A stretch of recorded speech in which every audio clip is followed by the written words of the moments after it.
Hi everyone. This is the most common problem that I've seen that everyone needs help with from the homework. So we're going to go over how you're going to want to look at this and what you need to think about while you're working on it. It's not any new concepts. It's just there's a couple little math tricks that help with this.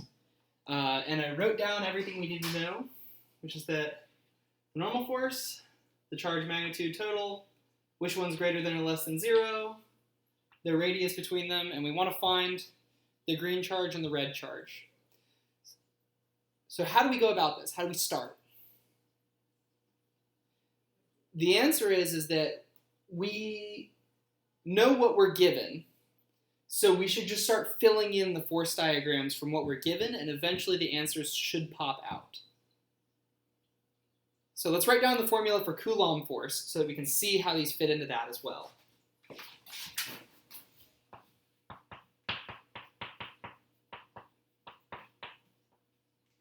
There's our Coulomb force right there. And down here, we know the total force on this, right? The normal force have to be equal because the force acting downward on this is pushing it into the ground, and the ground is responding just by not letting it fall through the ground. That's what the normal force is. So we know that mg, because that's a downward force, minus kqq over r squared, because they're opposite polarity, is equal to Fn. We have the mass, 8 kilograms. So we have mg. So that's 8 times 9.8, which is 78.4. And then we can move from there on to solving for kqq over r.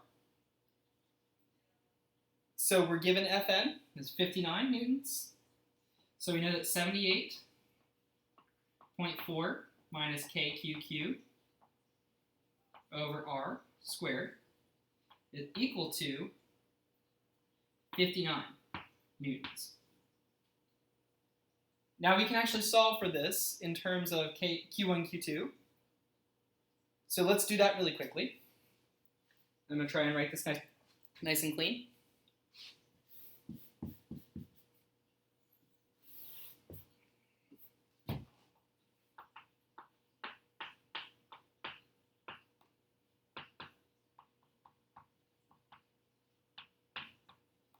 So here's our new write-up in a neater format.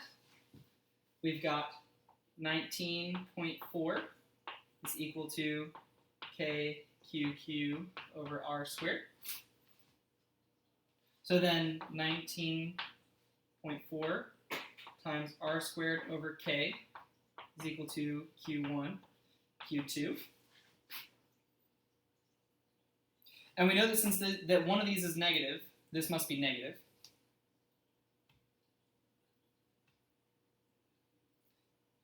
What we'll do from here is start filling in numbers. But we can also think of this as being just the magnitude of these two, because this has to be a positive number right here. And this would be negative. So we can say that the magnitude of the force is what matters and not the direction here to make the math easier. The direction will come back.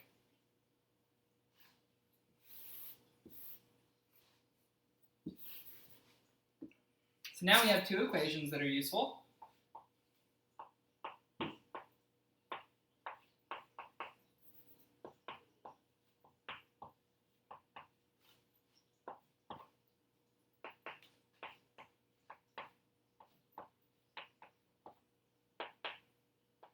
And we know here that Q1, or QR, we can split these up into QR and QG now.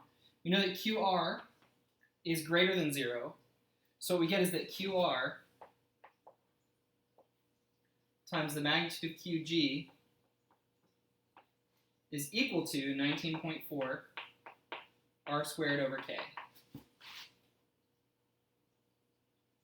Now what we also have, QR plus QG is 52 microcoulombs. So let's see how that fits in here. I'm going to write that over here to start working, and we're going to meet back down here at the bottom. So we get QR plus QG magnitude equals 52. We know that QR is greater than 0 and QG is less than 0, and that the magnitude of QR is greater than the magnitude of QG. So what we get is QR minus QG is equal to 52. We got that just by working with what we were given from the inequalities. If you have any questions on this step, this is an algebra issue and not a physics issue. So now what we get is QR is equal to 52 plus QG. And now we actually have two equations and two variables, which means that we are able to solve for both of them. So let's move on and do that. We can start by replacing QR down here with 52 plus QG. Or we can replace QG with the reverse. But I'm going to start with QR because I think it's an easier step to take. We get 19.4 R squared over K is equal to 52 plus 9 QG, sorry, not 9G, times QG.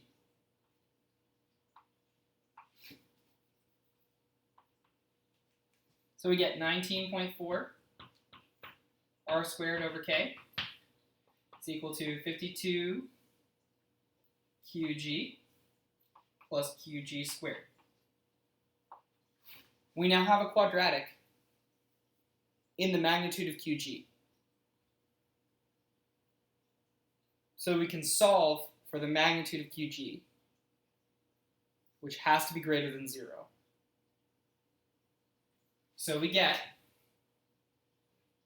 QG squared plus 52 QG.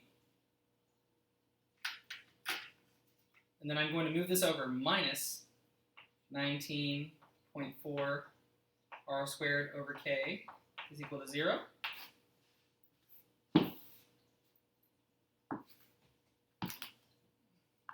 Continuing on, we get that QG is equal to, and this is the quadratic formula, negative 52 plus or minus the square root of 52 squared minus 4 times a negative, which is a positive, so plus, and I'm going to erase this to make some room,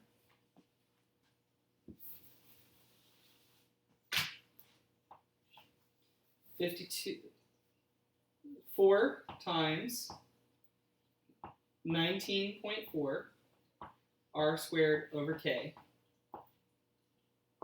And then A is equal to 1, so over 2. And I don't have a calculator, but we found QG. And we know that QR minus QG is equal to 52 microcoulombs. So now we can plug in this, which is in terms of constants, to this and get QR.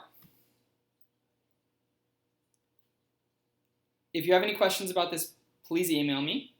I think I fielded about maybe 7 questions about this problem already. a common issue in physics that we run into is with this type of problem that a quadratic or sometimes a cubic will even come up. And that's something that's a little daunting to some people because it doesn't feel like you should be having to solve a quadratic. But our math tools are there. So as long as you remember your high school algebra or even your college algebra or pre-calculus, you should have all the tools you need to carve this out of the marble. Don't feel like it's wrong when you're doing it. So the next step to do here is to check our powers of 10 to make sure we're in the right ballpark. So we can say R is about equal to, let me double check that,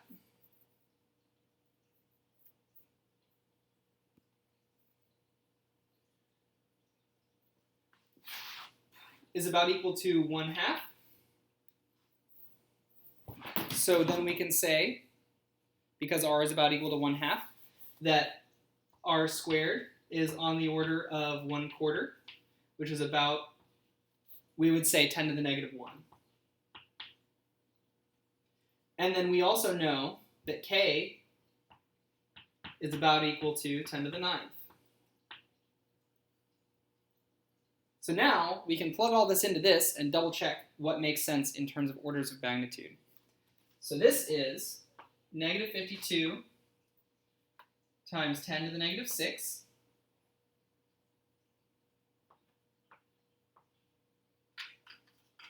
plus or minus the square root of 52 times 10 to the negative 6 squared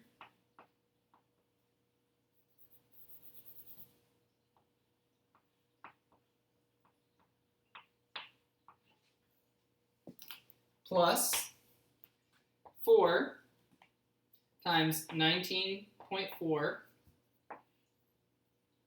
times about 10 to the negative 1 over K, which is 10 to the 9.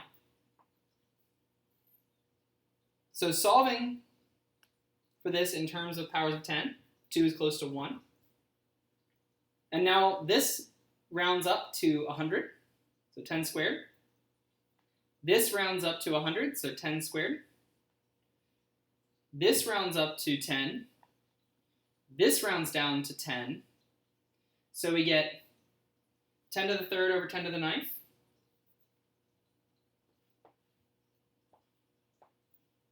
Right here we get 100 plus or minus the square root of 10 to the 4th plus 100 over, and that there is 10 to the 9th, over 2, or over 1. So this gives us 100 plus or minus.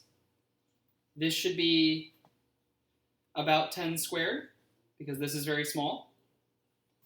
So this should be about 200, just by an order of magnitude calculation. That's a very large number, but this is the right process to check your numbers. So double checking this by yourself with powers of 10 and a calculator will help. The way that you can work with non-power of 10 numbers, so the thing to keep in mind here, and the last step that we're concerned with when you're doing power of 10 calculations, is that 3 is the cutoff. If I have the numbers on a line from 1 to 10, then everything above 3 rounds to 10, everything below 3 rounds to 1. Now if I scale up a power of 10 and go from 10 to 100, this now is 30, and the same principle applies. This is how the logarithmic scale roughly works, and when we solve these problems intuitively, we want to check them against a log scale.